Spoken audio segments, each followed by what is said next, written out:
How could Pankti, a village that had earned global notoriety in 2012 for the massacre of the handsome Amur falcons, the longest traveling raptors in the world, stopped hunting almost immediately? What were their personal stories? Or how did the hunters turn protectors? Good evening, ladies and gentlemen. This is Isha Mahato. In 2012, reports of around 1 lakh Amur falcons being hunted in the Pankti village in Okha district of Nagaland shook the world. And there were about 70 groups of people who carried out the hunting, and they used old fishing nets that were draped on trees to net the birds as they swooped down on forested patches to roost in the evenings.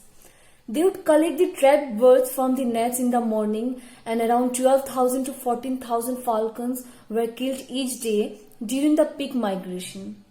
And this made a global environment news in 2012.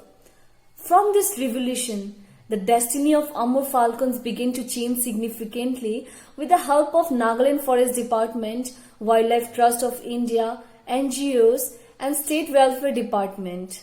During this period, many activists along with the organizations came together to conserve these falcons, and Save the Amur Falcon Marathon was organized for villagers on 19th November 2013 using a route around the main areas where the falcon trapping had taken place.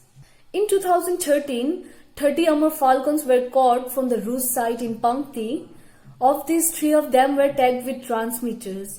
The first bird was a male named Naga, representing Nagaland. The second bird was named Okha, representing the district, and the third bird was named Pankti, representing the village. Naga was released by Lokeshwar Rao, the Chief Wildlife Warden of Nagaland. Okha was released by Dr. Kumar and his CMS colleague, while Pankti was released by village locals.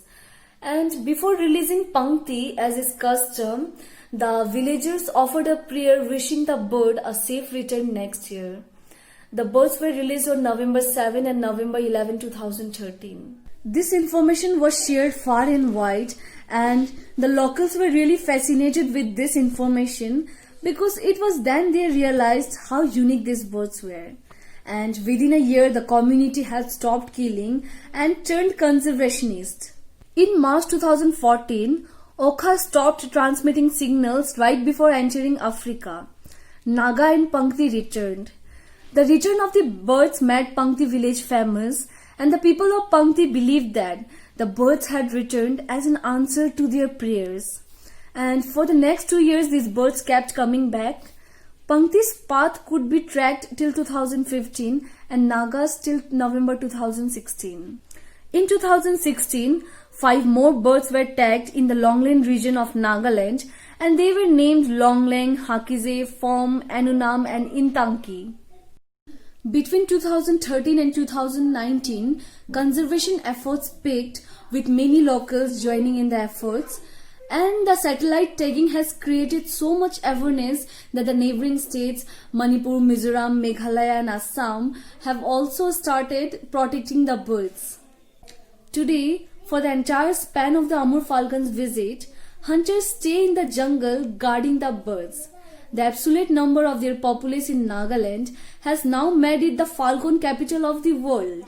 This implies that such enormous gathering of these migratory birds can be seen nowhere else on the planet, which likewise puts Nagaland on the world map. Without doubt, it is one of the biggest conservation success stories. The birds currently make a lovely sight that migrates to Nagaland during winters. If you are an ardent bird watcher and want to sport these birds, do plan a trip to Nagaland during the winter season. Thank you.